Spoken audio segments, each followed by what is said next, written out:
บายดีพี่น้องมื้อนี้แนนกับมามัดเขาคือเก้าคือเดิมเนาะเกี่ยวตอนเช้าแล้วก็มัดตอนแรงแต่ว่าให้นี่เขาเกี่ยวแต่มือว่านนี่เนาะมือเช้านี่เขาถ้าอันเกี่ยวนะพี่น้องบ่ได้มัดมียินข่าวว่าฝนติดโต๊ะอีกก็เลยมามัดเอา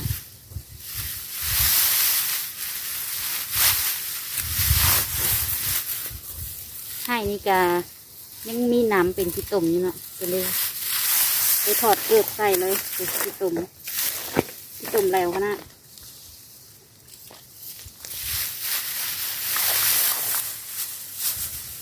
ตอกคอยกระสันขนาดเลย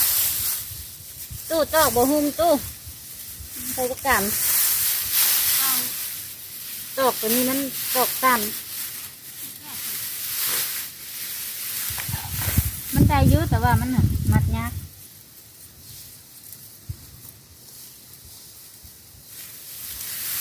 ต้องได้เก็บขึ้นข้างหน้านะพี่น้องเพราะว่ามันมีน้ำ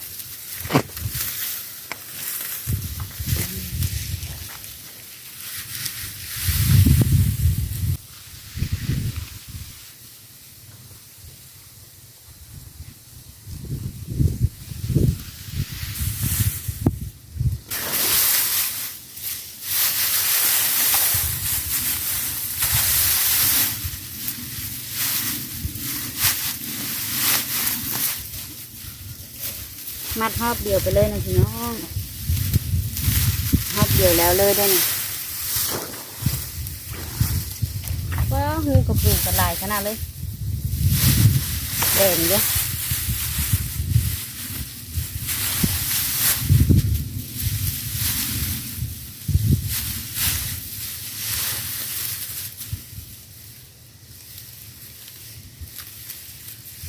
ใส่กับมือกี่ยากเลยเลย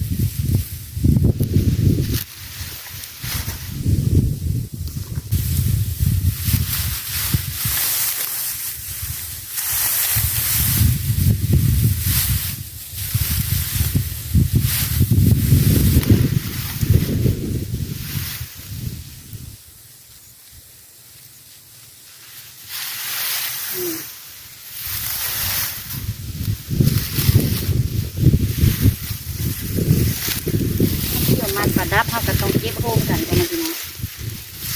เก็บโฮมกันก่อน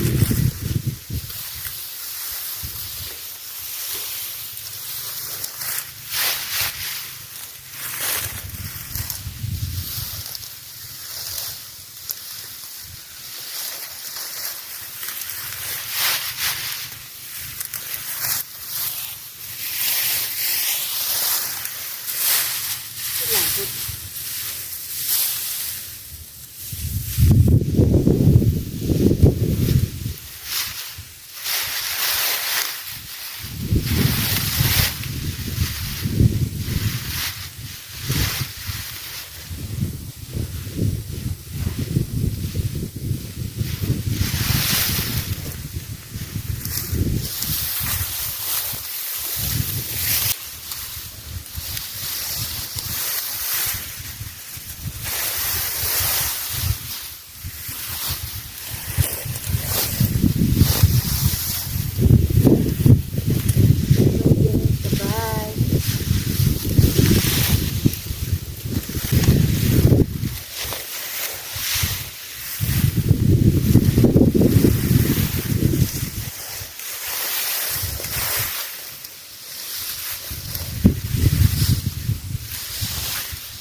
ตอกก็พอดีมัดนะพี่น้อง บ่ยาวแล้วก็บ่สั้นเกินไปจับพอดีมัดแบบรอบเดียวเลย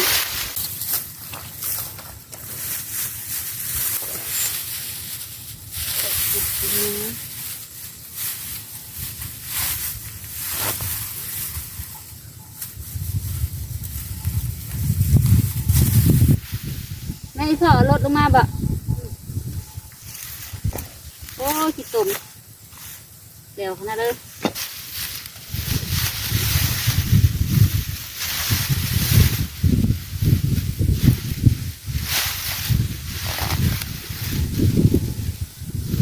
เป็นน้ำไหลผ่านอยู่นะพี่น้องให้เป็นหน้าห้องเลย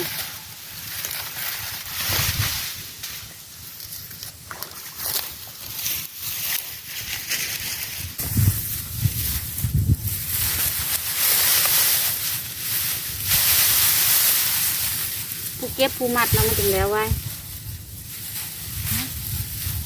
แล้วผู้เก็บผู้มัดมาถึงแล้วไว้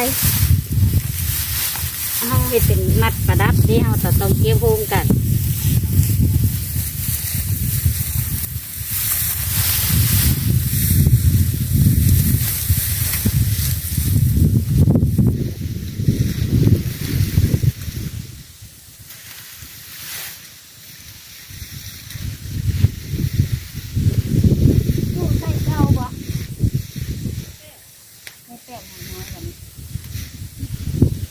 โอ้ยแม่ใส่ซีมัดมาได้แม่โตกัน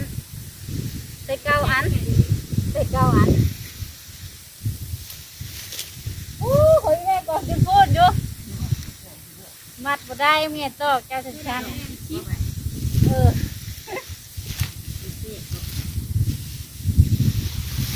ชอบสั้นแม่ตัวนี้นะ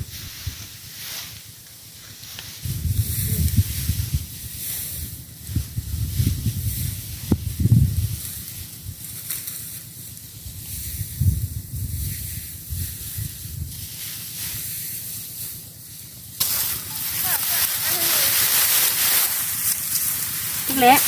เก่าเกี่ยวไม่เจาะไม่หิ้ง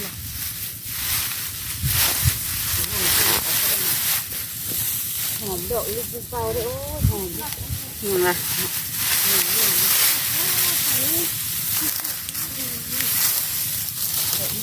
นี่แม่เป็นคนเก็บโฮมให้เนาะ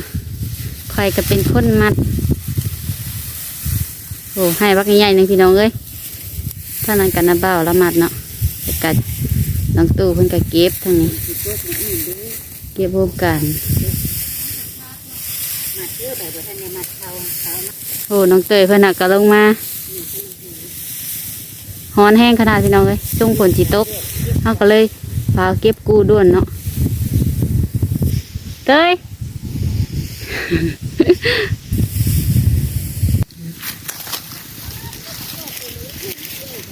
นี่แม่ใส่10 กรัมนะคะตอกมันชันเด้มัดบ่ฮง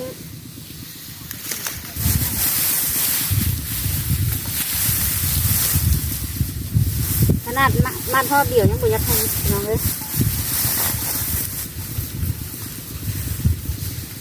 มาเด้อมามัดข้าวกินต้มไก่เด้อ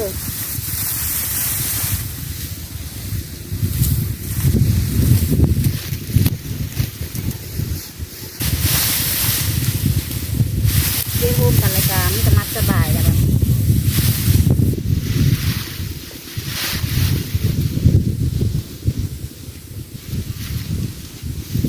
ยากเนาะสบายมัดเขา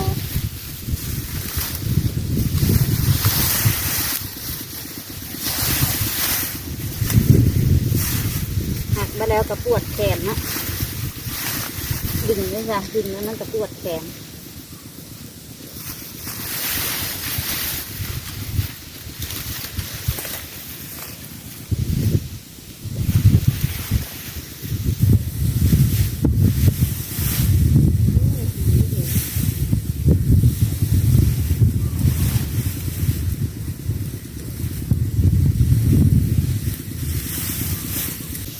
ลมวอยครับนะ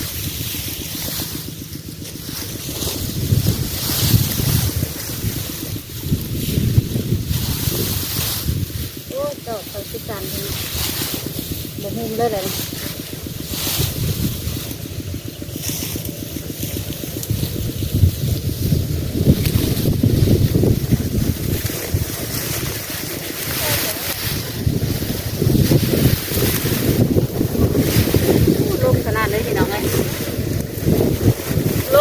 สีมากับบอจักนี่นะ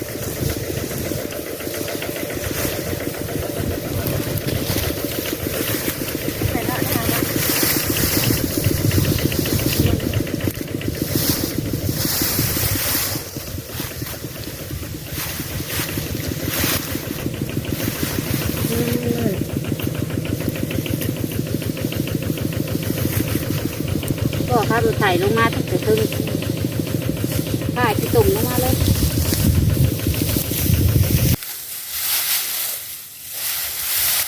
ตอนนี้สาวเตยกำลังมัดข้าวนะจ๊ะทุกคนก็ไปนี่มันตั้งไว้เนี่ยไม่ใช่หาเห็นพี่พ่อจะเป็นคนเก็บมัดข้าวเนาะไปใส่รถไถก็ไปง่ายเลยครับมาถู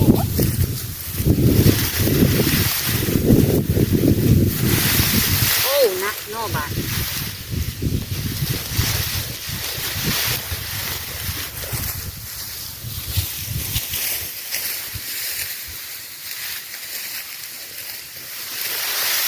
เป็นดิกินข้าวโดดปีนี้ก็ตอกไปจนบุ้งนัดให้เด้อนี่ใช่นัดให้เด้อ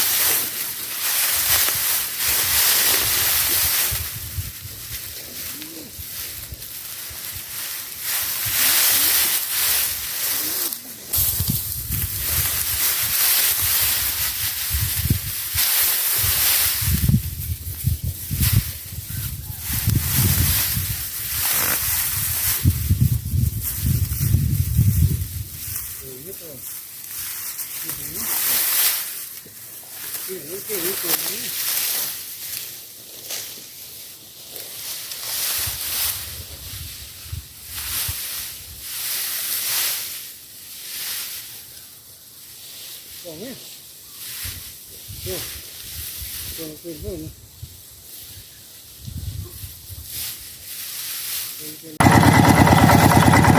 ใส่เต็มรถไถแล้วก็แก้เมื่อนะพี่น้องที่พ่อสิค่ารีพ่อสิไปได้เนาะเพราะว่าไปทางนั้นมันเป็นตุ่มก็เลยใส่ตีนเล็กมันเสื้อก็ได้สุกอ่ะมันค่าข้าวเพิ่นสิเหี่ยกับบ่จักหันดองตื่นอยู่ต่อแล่นนะไว้ต่อไปสุกรถนะถ้าซ้อมเบิ่งเสย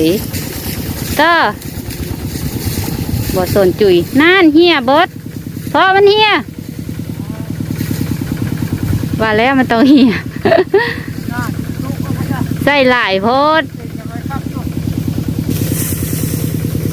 เขากระสิขนมากล่องไว้ให้พ่อลงมาแก่อีกเนาะพี่น้อง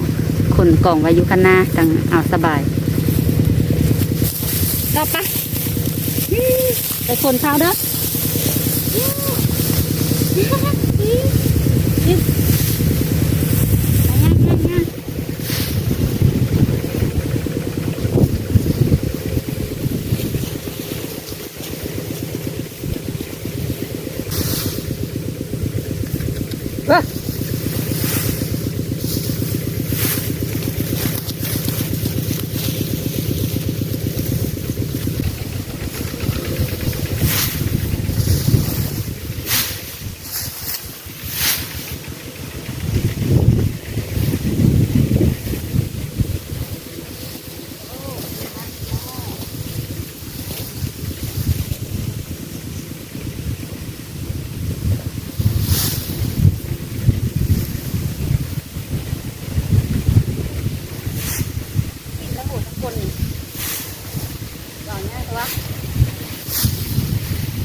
ตอนนี้ก็มัดแล้วเนาะพี่น้องมิตาให้พ่อลงมาแก้ขึ้นไปไว้อยู่เถียงเนาะ